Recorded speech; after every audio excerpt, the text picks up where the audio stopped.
Daredevil and his lack of video games should be a crime. Like, genuinely. I mean, so many people have been asking for it for so long. I mean, I just don't get it. I mean, in terms of Marvel games, I understand, Spider-Man having the most, because people will be greedy. No, but Spider-Man's cool, but, like, we definitely need more Marvel games. And I feel like, who better to start with than Marvel's second most popular character right now? My boy, Matthew Murdock. I'm telling you right now, Matthias Murdock, bro, he needs a video game. So today I'm pretty much just going to go over what I think we should do for our Daredevil video game. Starting off with the map. I feel like that's a good part to start off with. There's three ways we could do this actually. The first way is you just go with Manhattan. That's the right way to go for pretty much any Marvel superhero game. Just do Manhattan, right? The second way we could do it is pull a Marvel Spider-Man 2 and have it to where you have Manhattan, Brooklyn, and Queens on one map, and it could be more spread out.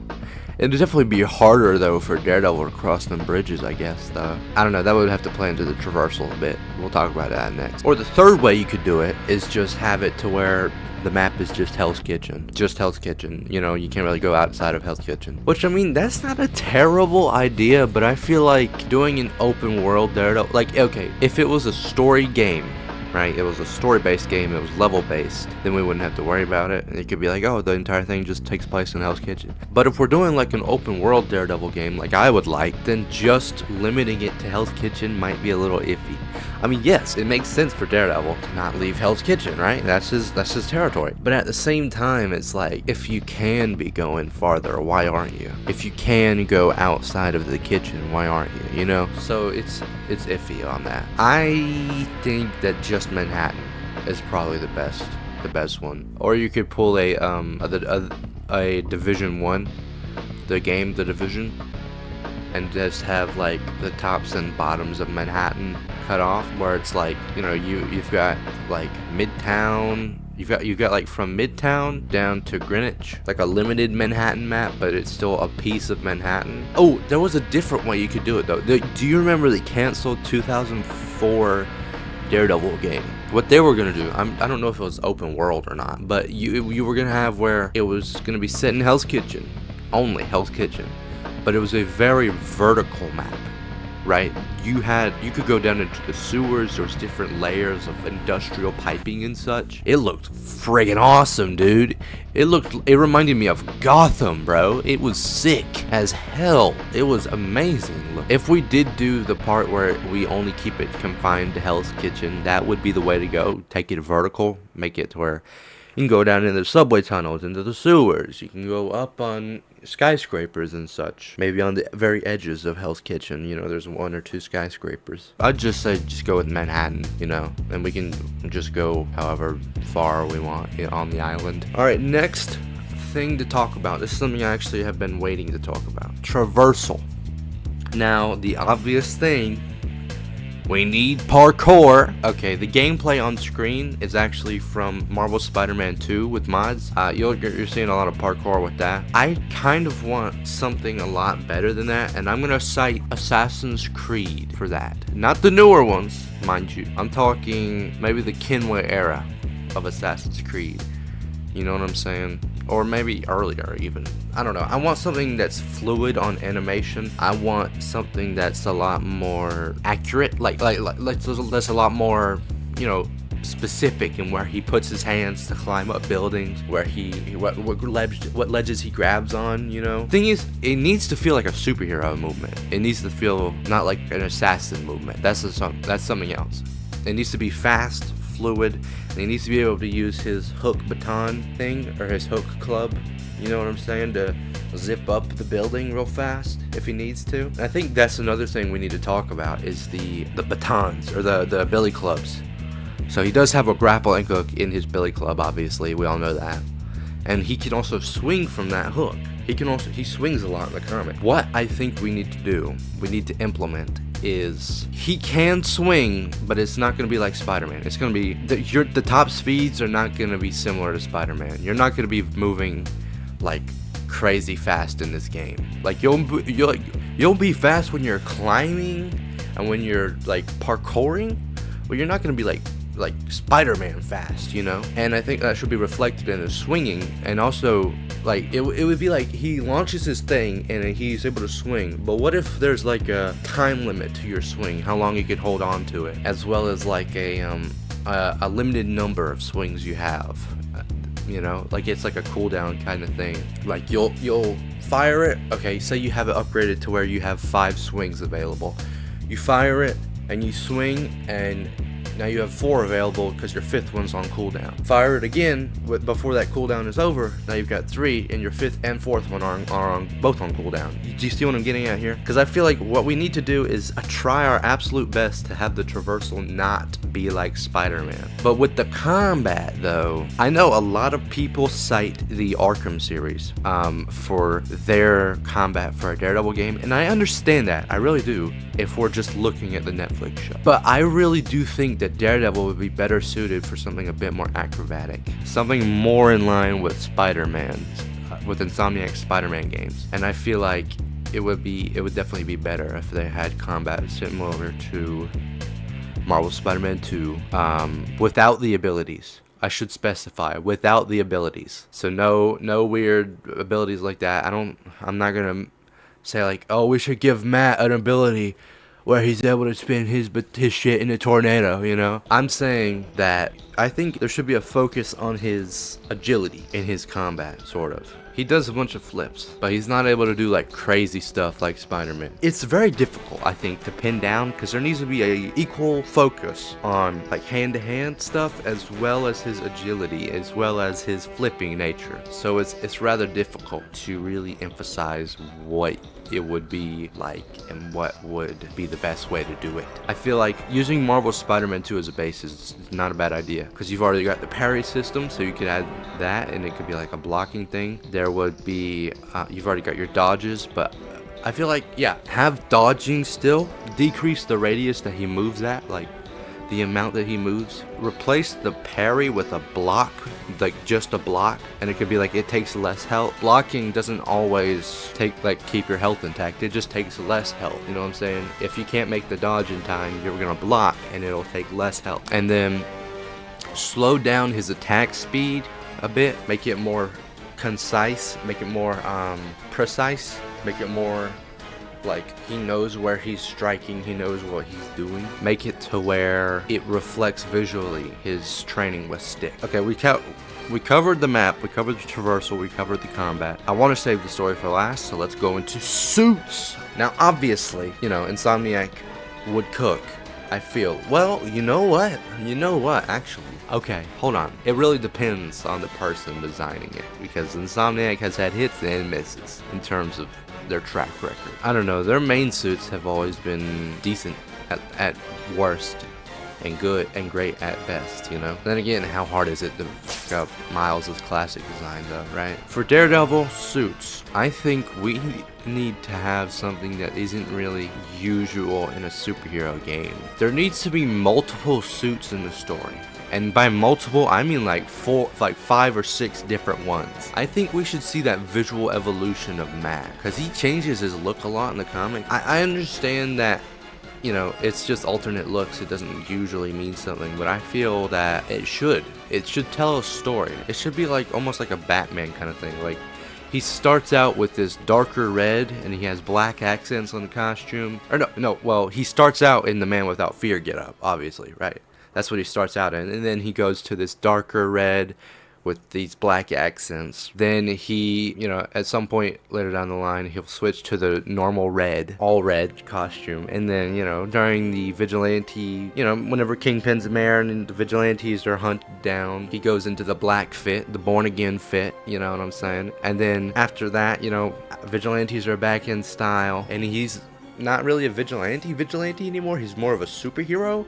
and he's actually rolling with people like the Avengers and Spider-Man and stuff. So I would feel like that's a good time to have him in the yellow fit. You know what I'm saying? That ketchup and mustard fit, bro. Because I feel like it reflects a hopeful era in his career as Daredevil, because it's like, it's both more colorful, so it pops more, so he looks more like a superhero, and on top of that, it's a homage to his dad, Battling Jack Murdoch.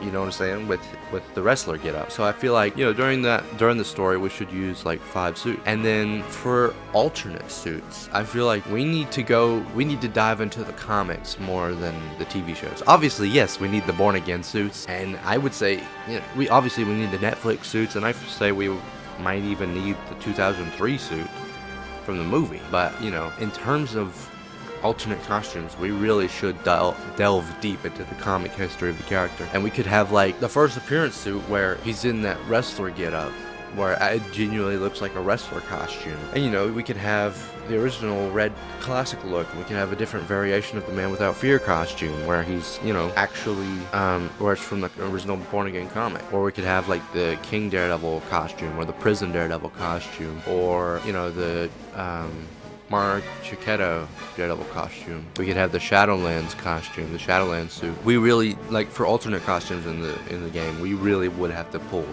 directly from the comics. Because there's like, let's see, Born Again Season 2, Born Again Season 1, Netflix Daredevil, Netflix Man Without Fear 1, Netflix Man Without Fear 2. Literally 5 costumes, 6 if we're gonna count the different cowl for Season 1 and 2.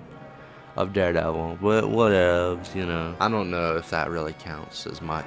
In terms of side content, that's where I want y'all to come in, because I am not entirely sure on how I would do the side content. It's a very weird kind of thing to think about side content if you don't have something planned already, because it's just harder to think about like what you want, like really. I'd say in terms of side content, we definitely need to include Kingpin, and we definitely need to include other smaller scale Daredevil characters. I think we need side missions, definitely.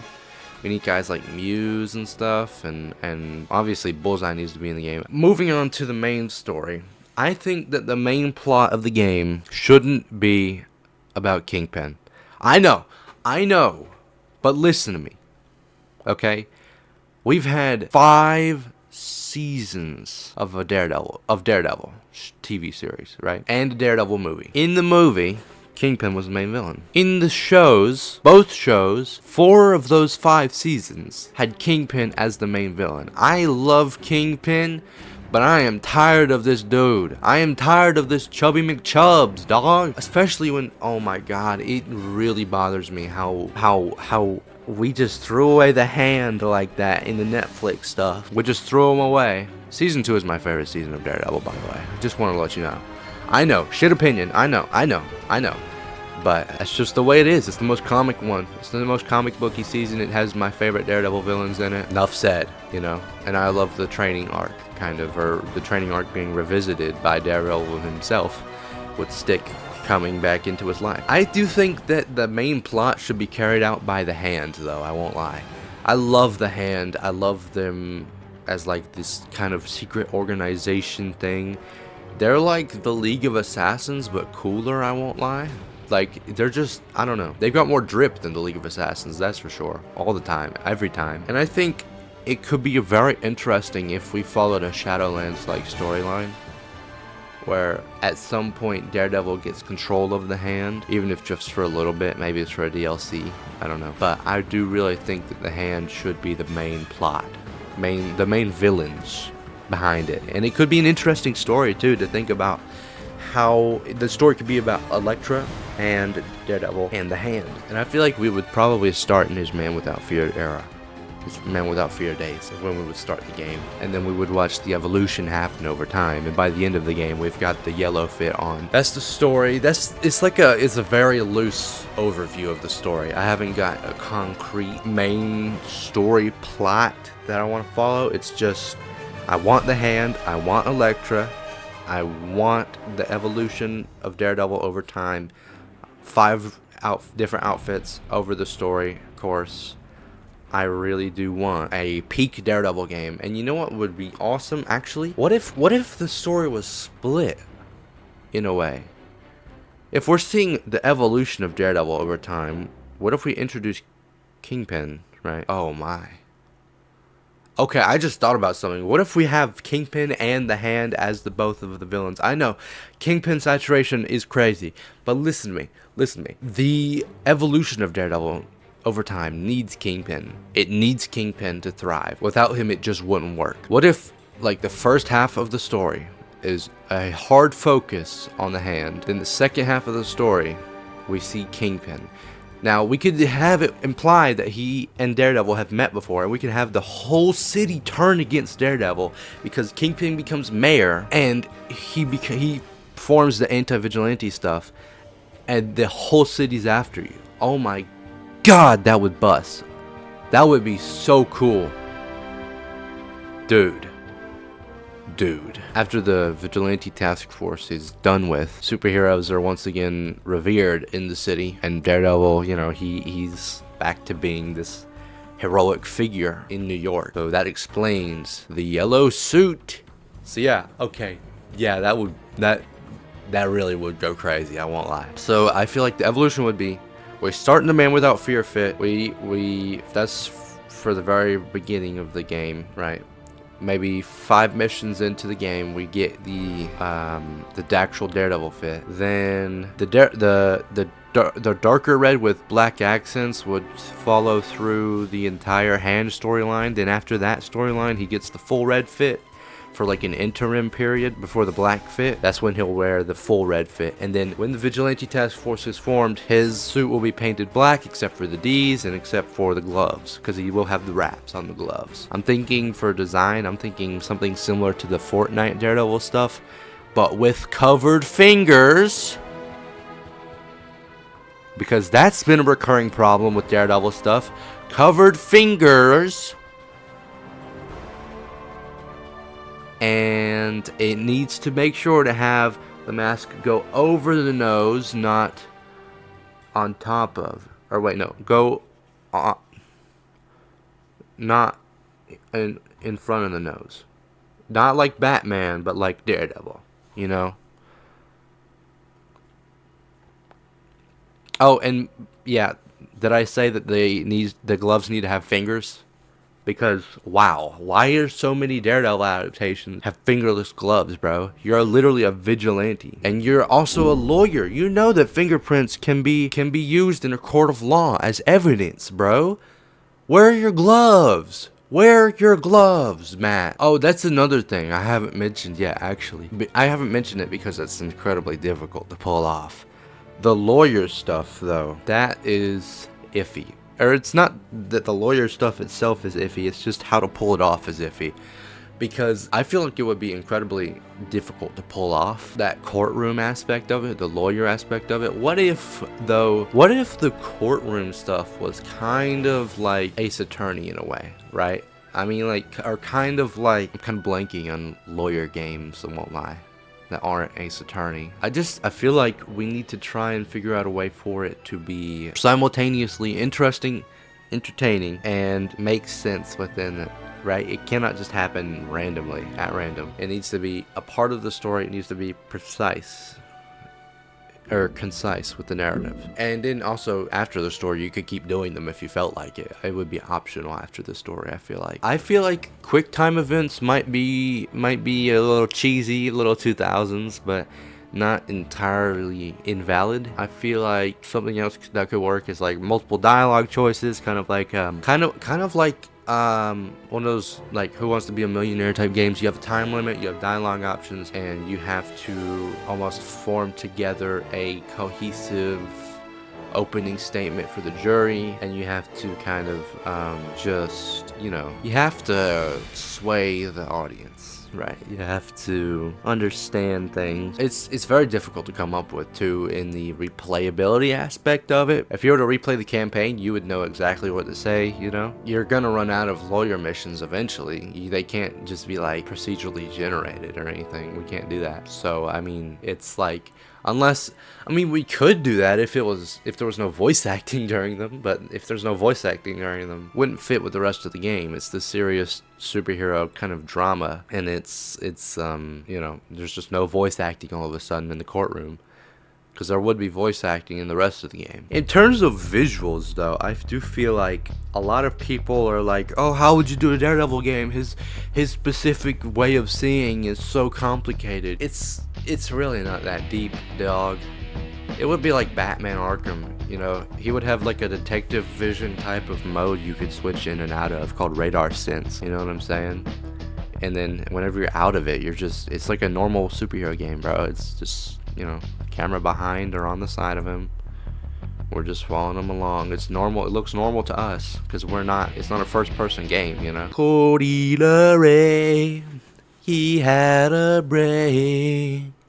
He's finding out that nobody gives a I did my job. I paid my dues. Love is for fools. 'Cause nobody gives a